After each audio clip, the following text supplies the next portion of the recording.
Hi, this is Kalyan Karmakar, and welcome to my podcast on books, which is called Eating Books. There's not so much on food, but we'll see that. But I've got a very, very special guest today, and the book is not on her. She's the author of the book, though someday there'll be a fabulous book on her. Welcome, Bachi Karkaria. So great to have you on board. Thank you. So Bachi and I go back a very, very long way, except she doesn't know that. So almost 20 Can't years. be that long away because you're like about 100 years younger than I am. No, but we go back at least 20 years, and you have no idea of that, which makes me sound like a stalker. So let me explain why.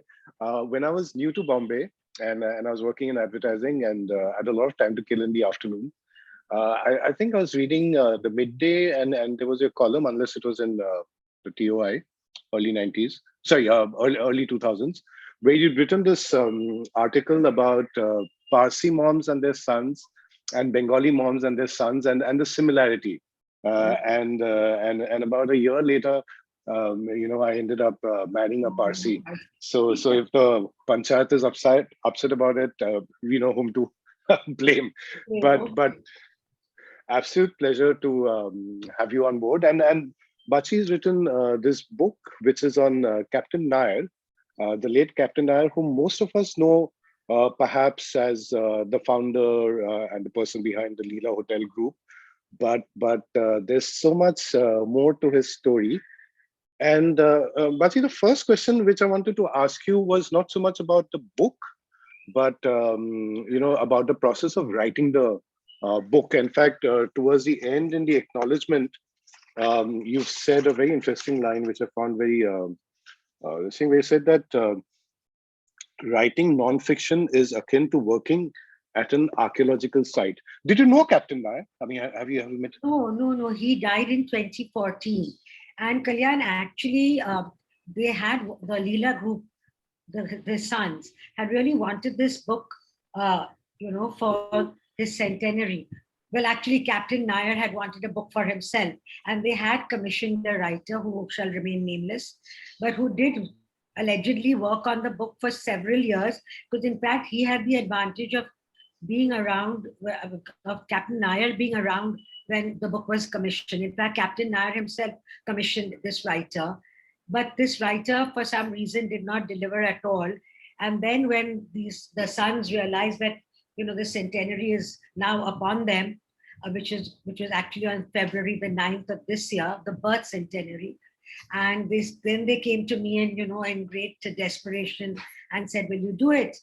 And I said, well, I was not, I mean, I didn't know much about Leela. I certainly didn't know much about Captain Nair. But they brought with them an AV by Vijay Amritraj, who was very close to him, much younger, but very close.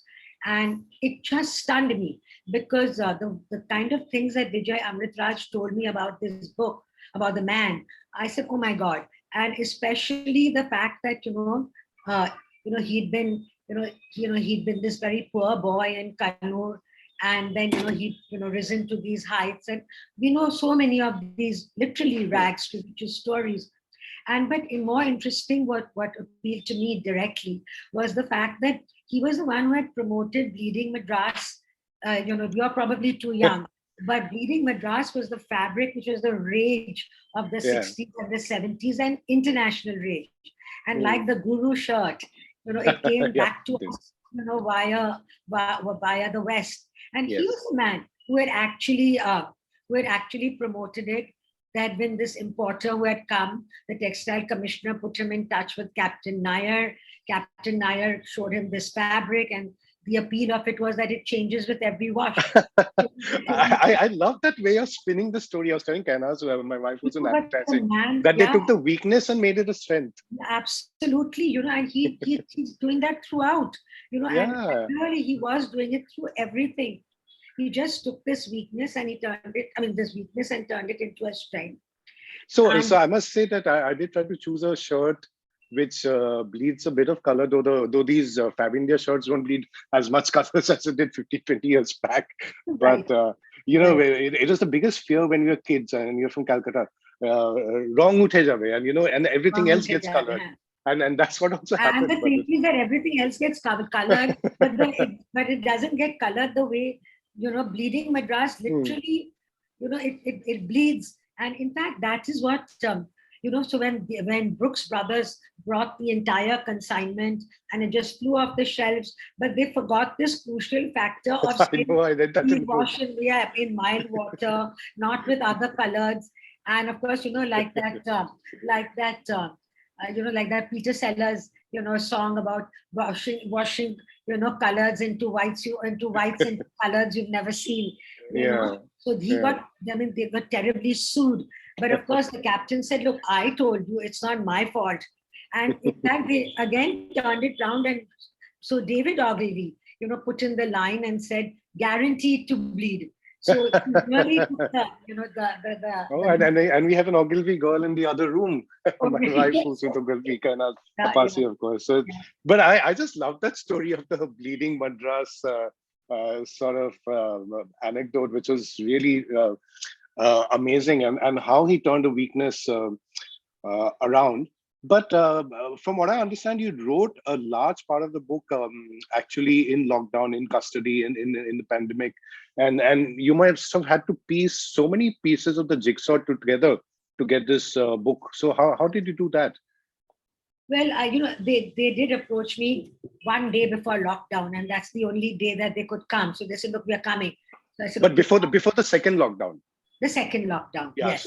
And yeah. I was in the process. I was really in the process of completing my long form book, long form essay, which was like a mini book for Westland. And I said, look, I can't do anything, right now, but I cannot spend the time and go to Leela, which is a 1 hour here, 1 hour back, plus however much time. So they said, no, we'll come. So I said, okay, please come to my humble home. And then they came, but then they had an autobiography of Captain Nair, which was in Malayalam, but of course it was in an English translation. And so I spent the first couple of months, not couple of months, less than that, because remember I had a 7-month deadline to do this book. So not 7 years, unlike the earlier author. Not unlike 7 years, and I did produce, so I did produce a baby at the end of it, right? And so I spent and they kept saying, when you coming to the hotel? I said, look, I cannot come. Let me just get my teeth into this. So I spent the first maybe 6 weeks working on the basis of the autobiography. Of course, as you know, autobiographies are great indulgences, and there's very little great economy of truth, and so you have to check everything, and certainly things like timelines. When you're sort of expanding and pontificating, you're not really worried about things like, hey, this the man you're talking about, he certainly wasn't the chief minister in this year. So the timelines were one of the most difficult parts of this book to do. I had somehow glossed over them as much as I could, but the publisher, the editor, kind of came back at me and said, no, we need and it was really important, because that way we did avoid fairly serious bloomers. And Kalyan, I sometimes think that there's really someone there watching over me. And I'm sure all writers have this guardian angel, because you just are warned about something, and then you're spared from very, very red faces afterwards. But I think a bit of your journalistic training also would have helped to sort of look for the facts. Of course, the journalistic training does so help you to cut to the chase. And if I can just go back to my previous book. Yeah, because you've written one on the MS Oberoi also. No, not so much the MS Oberoi book. That was 20 years ago. So you mean the Nanavati book? Nanavati book. So there, my journalistic training just so helped in the fact of cutting to the chase, knocking out the fact, getting to the truth of the matter, really asking the crucial questions. So, those things, so of course, I mean, look, I'm much more a journalist than I am a writer. I don't even pretend to be an author. Well, I mean, one can always sort of quibble about what is the definition of a writer. I think that there are some people who sort of stress or spend too much time thinking about that, while others write. In fact, the nicest thing I liked about the reviews, and like the reviews for the Nanavati book, were like overwhelming, because I think all the lawyers, all the people, and who'd been there. In fact, I believe it was being talked about in the Central Hall of Parliament. Wow. Yeah, because so many people had been very junior at that time. But the nicest thing I liked was the reviewer who said that it's the finest piece of investigative reporting. Wow. So that really pleased me. And I And think and then it made into a movie, no, OTT the movie was series. before that. The movie Okay. was before that, and the movie was a disaster. Let me tell you that. Yeah, I mean that was Right, very. the story. It was all about Akshay Kumar and Yeah, nothing. yeah, And yeah. and what really bugged me was that this absolutely suave and wonderful R.K. Karanja, who actually had fought the battle on the street, Yeah. for Nanavati, they made him out to be some utter buffoon, and and they got everything wrong. They didn't even get the epaulets of the Navy wrong. And when Oh, I wow. went to talk to the Navy people, they were like so angry. To come back to Captain Nair. So I Yes, hope yes. that investigative reporting in this is Yeah, so I must tell you, Bachi, when I heard about the book and I waited for the copy because I can't read books on a screen or something like that. It's a disservice to a book. Now, I thought that okay, it's going to be a book on a hotelier and it's going to be about learnings which you can have on the hotel industry and a captain of industry and all of that. And that's not the sort of book which I generally tend to read because one reads a lot of work related stuff on the internet in columns, this that, and when it comes to reading, I like either fiction or even if it's biographies, it's with people who got nothing to do with the trade, because for me reading is about unwinding. And then I got this book and I was supposed to interview you the next day, and then I said, no, Bachi, I can't interview you because this is like a Jeffrey Archer novel. And I mean that in a good sense. The Cain and Abel sort of stuff which we grew up. It was so riveting. It was, I mean, so was that the brief to you? Because, or did the sons sort of expect more like no, this is I what he didn't. I achieved? was Or not given any brief. I was really not given any brief. And I mean, because the Oberoi book ultimately became into some kind of business manual, which was not and I my have the Oberoi Grand book which he wrote that book first is because the yeah. hotel's very But close to my heart. so I thought I would start bringing in business mantras. But actually, Rajiv cautioned me, and he said, things have moved on since the time you Yes. wrote the Oberoi book. So don't get too hung up about the business mantras. He said, I said, first said to him, I said, who's your target? He said, well, I guess, anyone who's come in touch with the Leela hotels, certainly the Kerala crowd, which is why I actually added a chapter. Kerala, he's a Kerala boy. And I kind of took it out from the rest of the book and collated it and put it into a separate chapter called Kerala Boy, which is important because he was, however much he was this suave man of the world in his Bijon suits and his orchid essence of aftershave. But he still was most comfortable in his vishti and his Kerala mundu and stuff like that. And he was in fact, one of the headlines the titles that I would have liked was Curries and Caviar. Because that is what that man was. But that is so nice. I mean, I must say it's more memorable than Capture the Dream, but it's okay. I mean, I hate this title, yeah, but it was slightly better than what the family wanted, something like a memorable journey. And I'm glad my publisher said that it's the most unmemorable title to remember. Yeah, I do find this title a bit. Sometimes I forget. I refer to it as Captain Nair's book, but Caviar. And, I did wonder a bit about that chapter towards the end because I don't know if you've read Sunny Days by Gavaskar. I mean, I read that when I was in school, and it's about the start of his life till 76, and once he finishes that, there are suddenly two chapters which are about cricketers who didn't play in, or that was perhaps in Indian Idol or in Idols, but which the narrative got over, and then there were two chapters which are like about people in his life and things. So I did wonder a bit that why a couple of chapters at the end, but I think it's almost like a book finished and then there was yes, because you had to build the man, and I think yes. This is all the building up of the man was really. So in a way, that was a footnote, perhaps the chapter. Which the Kerala chapter or no, full and all that. No, the Kerala and all of that because the story ended. I don't think it was a footnote. I know. Huh. I think it was very crucial to have Hmm. that chapter because that is what he was, Okay, maybe not a and footnote. It's his perhaps fact what we of used to his call an executive summary in marketing and all that. Which sort of, because you see, you've got the story going on, and then you're sort of capturing the essence. But we won't quibble on that. But what I wanted to tell you, Bachi, and anyone who's watching this, all 14 of you, that it's not. Yeah, it looks like a bit like a Business Today sort of cover, Business India sort of cover, but and no disrespect to them, it's a very very interesting book. It's the sort of book which you can lie on the bed and read, which is the sort of book which I, and now mom's not around in Bombay to tell me chokha rakho yaar, if you're lying on the bed and read. I did spend a bit of time in the tub with Dr. with Captain Nair. I was on a holiday and reading the book, but that sounds a bit okay. Now, I want to ask a few things which struck me about Captain Nair and his journey, and his life itself was 94 years.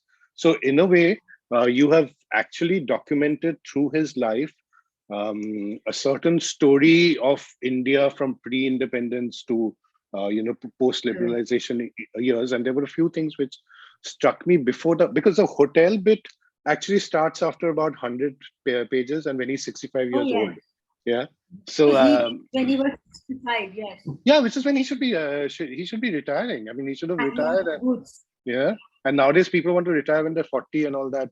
Ads, 20, from banks. 21 and done. Mm, 1 year of work, and then you want to have a privy purse. Yeah. We're all princes. Huh. So see, my associations with Kerala. I mean, leaving aside socialism, football, and all that, was when I was growing up. It's the one state which had 100% literacy.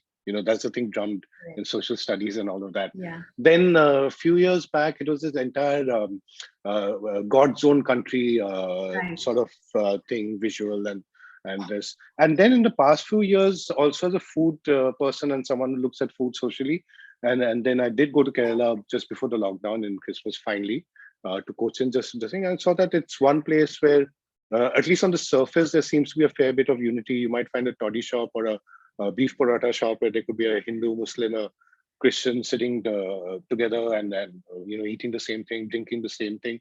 Yet, when I read the initial chapters of the book, you've spoken about how, first of all, he came from a poor family and also came from a lower caste. It's not a Brahmin Well, caste and yeah. all that. Yes. And it's not something which one associates today so much with Kerala as maybe some of the other southern states. But So, no, Kalyan, they had a very, very rigid caste hierarchy. The Nambudiris, mm, this mm, actually this is the strange thing about Kerala when you said this, that it's sort of the minorities, the Christians and the Muslims, together make up for 50%. yeah.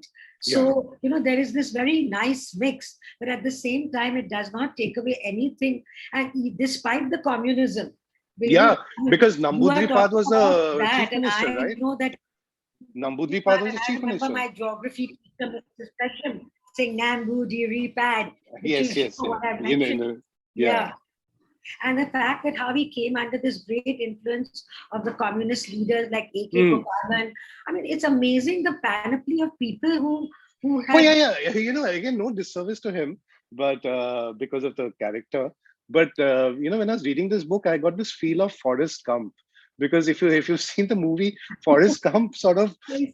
interacts or comes across every famous historical person, and they're all here, whether Subhash Chandra Bose or whether it's Nehru or it's everyone. And I remember in his last visit to New York. When he was like 90, you said Tommy that he was catching up Hilfiger. with his. Oh, you're giving it away. Yeah, catching up with his old Sorry, friend sorry. Tommy Hilfiger.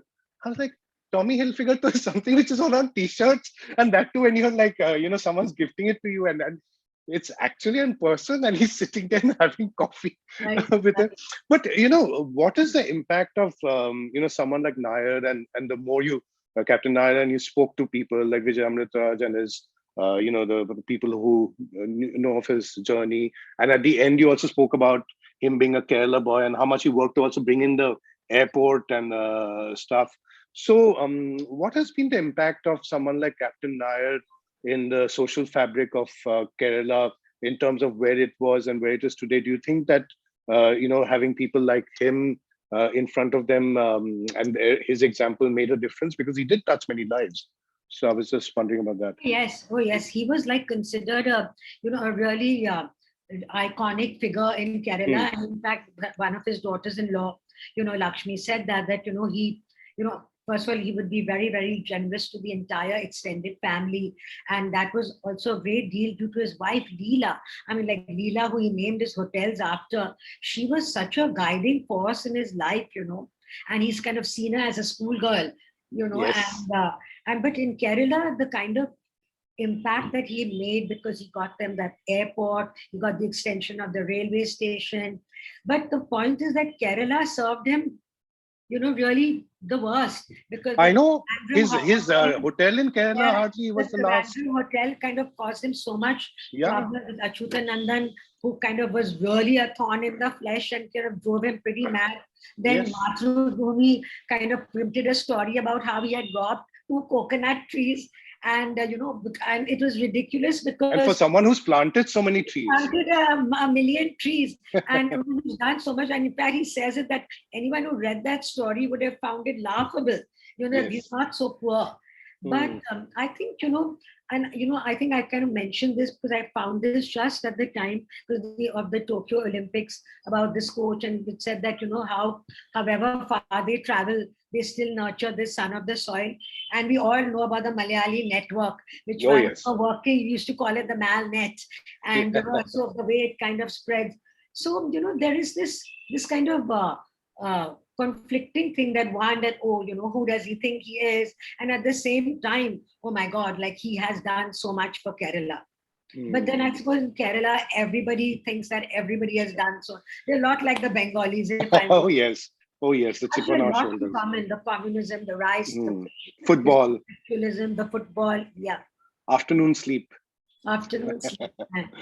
No, but I do wonder that people from say his village, or some of the lower caste communities, his caste and all that. I mean, he must have been a bit of an idol, right? I mean, you would want to grow up like him, perhaps. Like say you mentioned Bengal. I mean, I'm sure at one point, I don't know how it is now, but so many people would have wanted to grow up to be a Saurav Ganguly. Completely Correct. different field. Correct. So you So, are know you saying people in Kerala would want to grow up as Captain Nair? Or No, I'm saying that would he have, because he came from a background where no one no, would have no, hoped no, to have risen no, there. Kalyan. So, No, Kalyan. I think his role models, were, well, A.K. Gopalan, yes, and hmm, Pillai, yes, because those were in college. But then the kind of people like, Khan, Abdul Ghaffar Khan, yeah, yeah, we was directly in touch with, I mean, this young fellow, young wireless officer. But so I asked, I said, how did he manage to get into yeah, that circle? She said, no, one of his colleagues in the wireless office, was one of his relatives, and so hmm, that's why he tagged along. Then Chinmayanand, he hmm, wanted to become the sannyasi, and then he said, no, no, you better be a karma yogi, because you're not yes, going to sit cross-legged on the banks of the Ganga, yeah, that kind of thing. Then Netaji, who he met only later, but not met, but he went to the Haripura conference conclave conference, and here again he was this young man. But while he was the wireless officer, he was listening to these really stirring speeches. speeches of Netaji. And then when he came to Bombay, then he kind of was ADC to General Brar, and Who did the Operation Blue? yeah, but that was later. Ah, That was no, but later. I'm saying that that's the In his class first, of yeah. people. No, But so my he question then and got, yeah, but my then he kind question. of used his contacts. So now he found Morarji Desai. So when he wanted to go back and do the handloom, Hmm, sector, he immediately, pressed the right buttons for Morarji and said, I want to do this. And in fact, Morarji asked him, are you a congressman? So he said, no, but. I'm a nationalist. yes.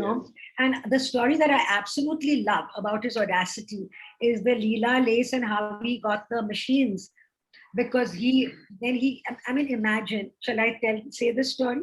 Yeah, yeah, please do. Please do. Okay. And I must say at this point, I mean, I did this before also, but since she's one of the 14 people who watches, like the moment my mom-in-law saw this book, she told Kaina, I was like, yeah, yeah, Leela lace. We had Leela lace curtains and stuff. And then, like he told me later, every Parsi will have some lace, something. Yes, yes, their white wedding saris. In fact, that's what so there's this Kerala boy who's never seen a piece of lace.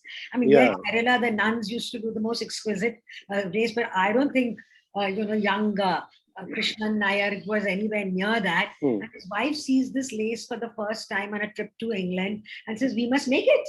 And when Leela has a will, then Mr. Nair has to find a way. Yeah. And but because the biggest influence of his life was not influence, but the biggest door opener was VP Menon. Yeah. And I really liked the chapters that I wrote. I devoted a whole chapter to VP Menon because it was just so interesting.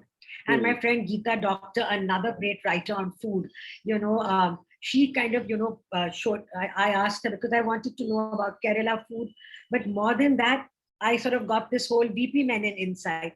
And that's the exciting thing about writing, that you think this is a door, but the door doesn't open, and instead the most fabulous window opened up. Wow, that's a lovely way of Yeah, looking at it. that happened so much with the Nanavati book, and certainly with the Captain Nair book. And so this whole VP Menon and So you're telling us about the machines for the lace and how he sort of imported them. yes, so when he said I'm now, so VP Menon said if you want lace, then the only place to go to is England, Scotland actually, and so he went, and then of course VP Menon took the precaution of activating his contacts, and not any old contacts. And who was the contact but Lord Mountbatten himself? So when he Forrest Gump again. Gump. So when he goes to this person, of the people who make the looms, and this unknown man wants to see them and wants to buy lace, and of course that very uppity gentleman says, "But I don't know you. How can I sell you my machinery?" So he says, "Well, sir, maybe you'd like to speak to somebody who might convince you, and may I use your telephone?" So he says, "Well, certainly." So he picks up the phone and he says, "Just a moment, sir," and he hands the phone to this gentleman, and there's like Lord Mountbatten at the other end of the line. And so this man, really falls off his chair.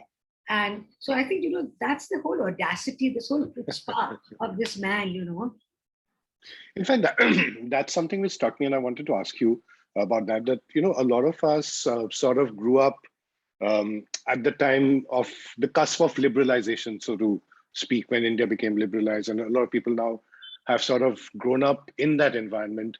And a lot of the belief is that, the India really became a multinational force or a global force in terms of business after that. And you had the Nadelas and, so many people, and the Tatas buying the Jaguar and whatnot. But, and that nothing happened before the early to mid 90s, and before the economy was opened and we were a controlled economy and protected economy and socialist, and depending on Russian handouts and all of that. But here you have someone like Captain Nair, and there are actually more as well, who are out there like, rubbing shoulders with the tycoons from, the first world, and often like, shouldering them out. So what's your take on that from what you see? Yes.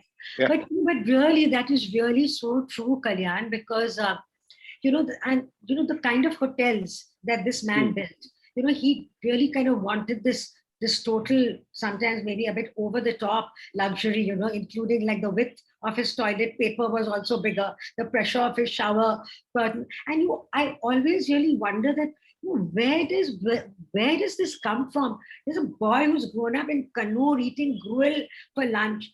MS Oberoi, same thing, unknown, plays Bhaun, in undivided Punjab.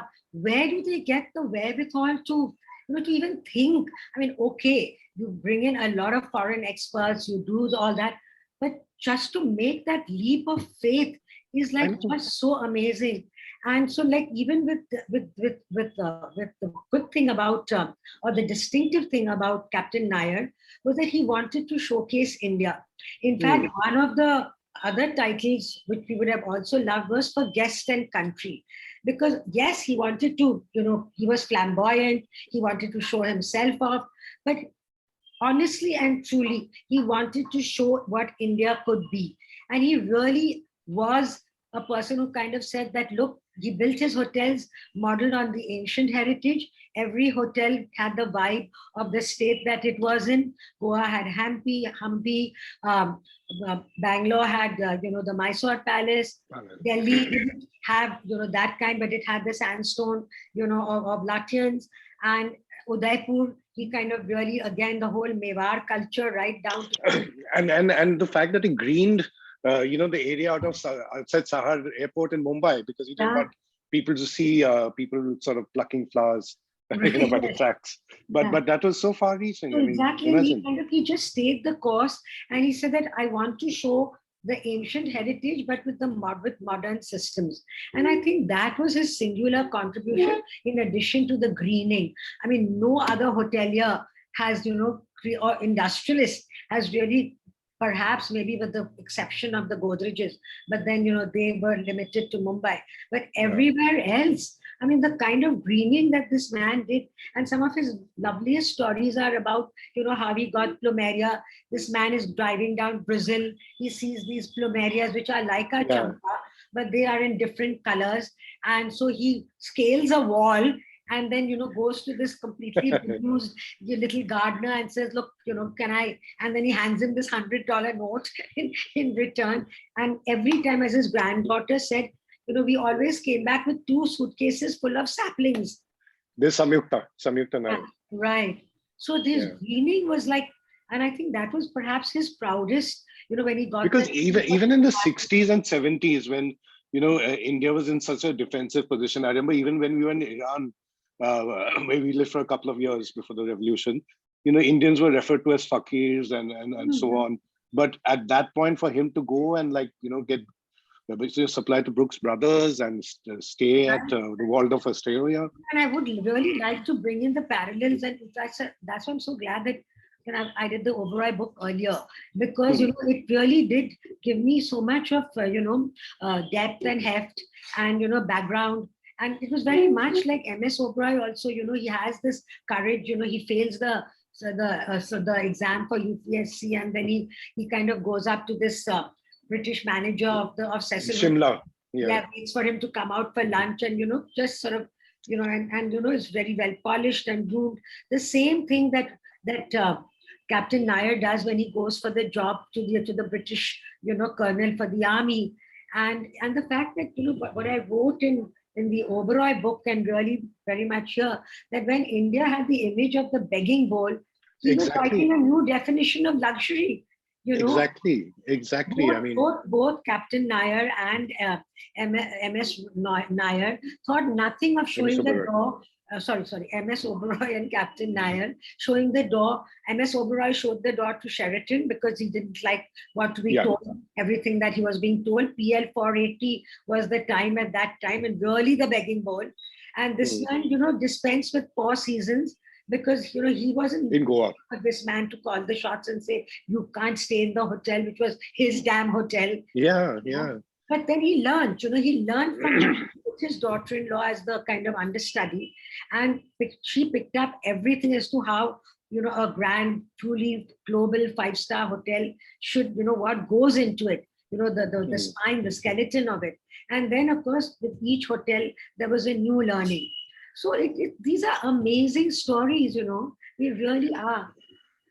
And I'm so glad that you've chronicled it, because sometimes we forget the past, but the past is the foundation on which the present is built. Because one hears a lot of stories today about how the growth of India is coming from its heartlands, and really so, whether it's cricket and IPL or politics or even writers and industrialists and so on.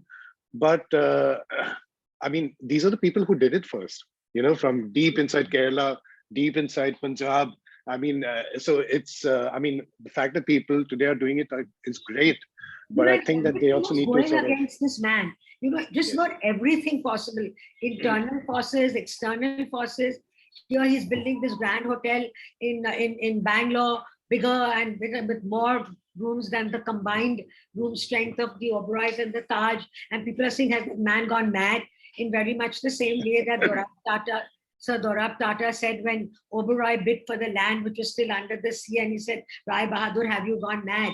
You know, Yes, it's the same thing. We yes. need this degree of madness, I think. So Hutco happened, it blocked 200 crores of his money.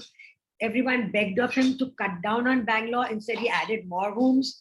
With the same thing in Udaipur, you know, just about everything went wrong, including at the last minute, even the lake dried up, you know, but he still went ahead and like Hannibal, you know, we'll find a way or make it, you know, that sort of thing. But, you know, it takes something, you know, really.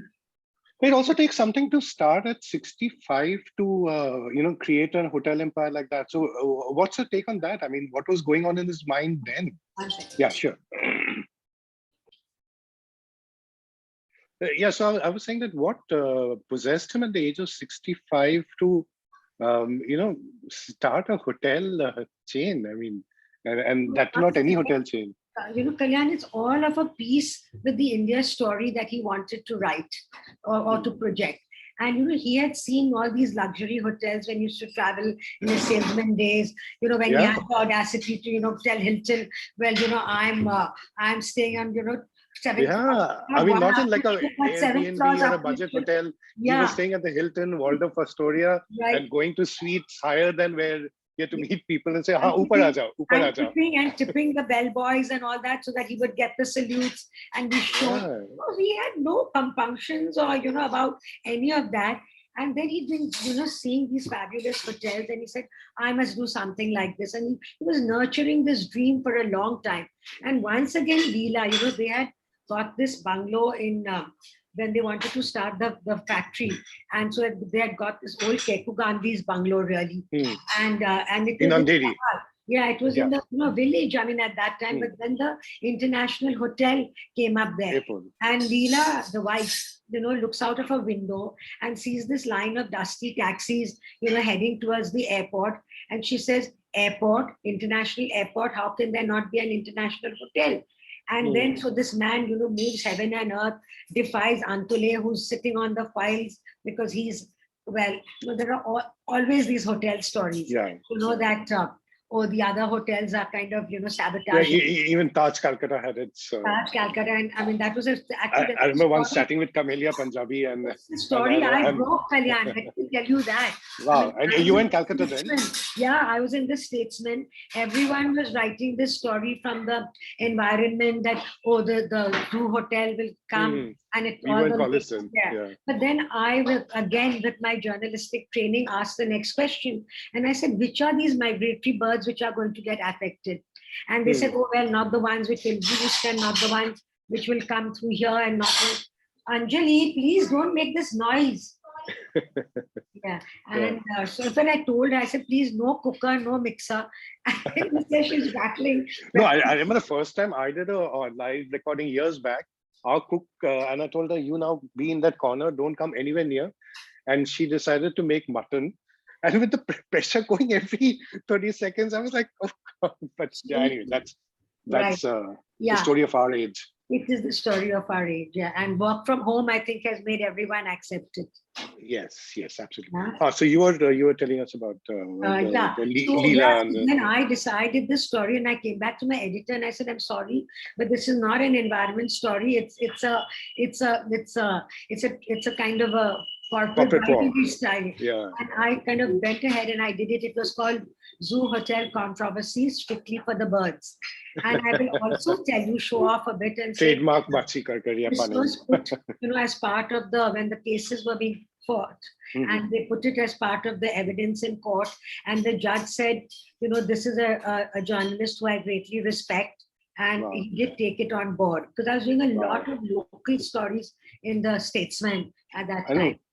We used to read the Statesman. My grandfather said, if you want to learn English, then listen to the Statesman. Read the Statesman, listen to Doordarshan News.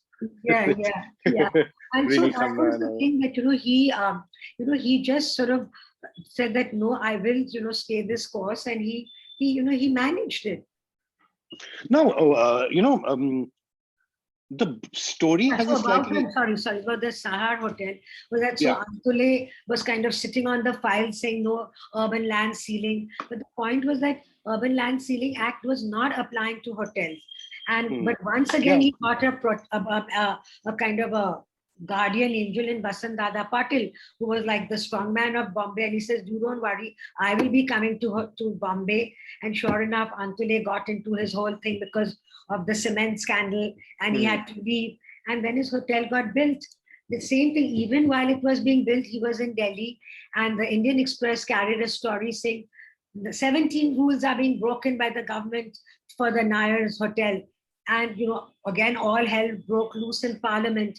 But again, that's when he went to his whole Kerala, MPs and said, "Look, this is not true because my hotel is not breaking any rules at all."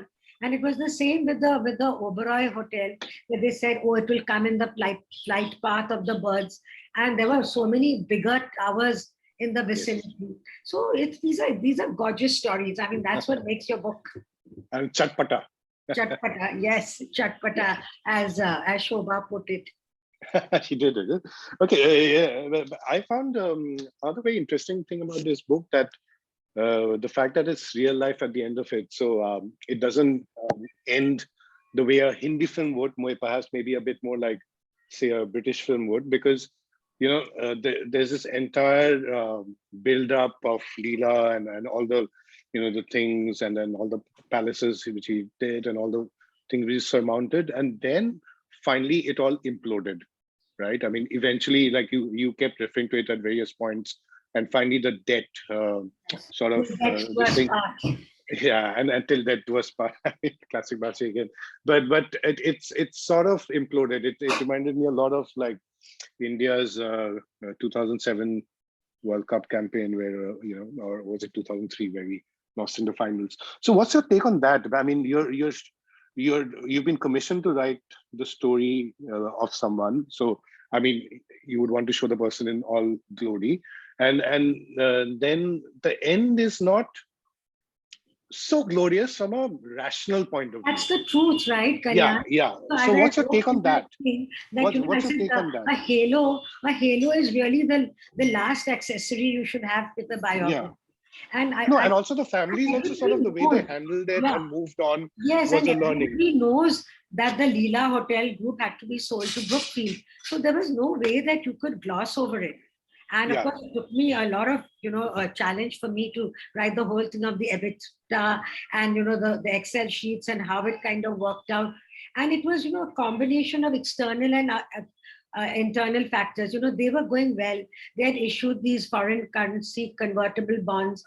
Their shares were skyrocketing. So they were sure that they would get, be able to recoup their losses. But then Lehman Brothers happened. I mean, no one's. It's like it's the coronavirus. Have done. Then the economic downturn happened. 26/11 happened. Sorry, 9/11 happened. 9/11. And so everything went for a six. And I kind of wrote, when I put it, I said, it was, both Shakespeare and Yeats, vaulting ambition that overreached itself. And Yeats, things fall apart, the center does not hold. So this whole combination of factors, and there was no way that you could gloss over it. And it was very clear in my mind that I would not. So is there any learning from this phase of their life? Because we've had many learnings about how we went up, but is there any learning about how he and the family, who's sort of inherited his values in a sense, the way they handled this phase? Because one often sort of learns the most during failure, so they say. So is that a cliche, or do you see that in their lives? The fact that failure teaches you stuff. While this whole, for so many years, the buzz in the market and in the media was, it's being sold. So they really had to even island their guests, make sure that the guests were not, more than that, they had to kind of shore up their staff, because there was natural, when the jungle drums beat, then the headhunters come into play, And also fear, the parallel which came to mind is Jet Airways and Kingfisher. And in fact, when, I can't remember the quote, but, it's someone's quote who says that, in the darkest hour, people do kind of rise, and and what happened. While all this was happening, they were getting best hotel of the world award. I know. So, but I think maybe what the family may have learned is that, and maybe the family, I don't know whether the sons have that killer streak that the old man had, but and now they're in businesses which, which may not call for that kind of, ambition. And they, I think they have certainly, they've had their fingers burned. But I think it's really their good karma, because I mean, look at it, Kalyan. They have pulled out, made their pile, I mean, made their money, sold to Brookfield before the economic downturn really starts. You And then mentioned that as COVID well. happens. Because can you imagine if they were faced with all this, and as I wrote, I said, even if maybe if they didn't go laughing to the bank, certainly they went smiling into the sunset. Yes, and like you said, I mean, the next generation is now writing their stories, like Samyukta's with her, with her father, the restaurants which they're doing in Right. London. And she's doing And- very well. And Hmm. So, okay, so now I'm going to give you the chance to sit on the soapbox, and then since we also have a book to sell, why should people read this book? I'll tell you why. My take. If you you are say looking so, for a Kalyan, book, why should I say it? okay, so I'll tell you why.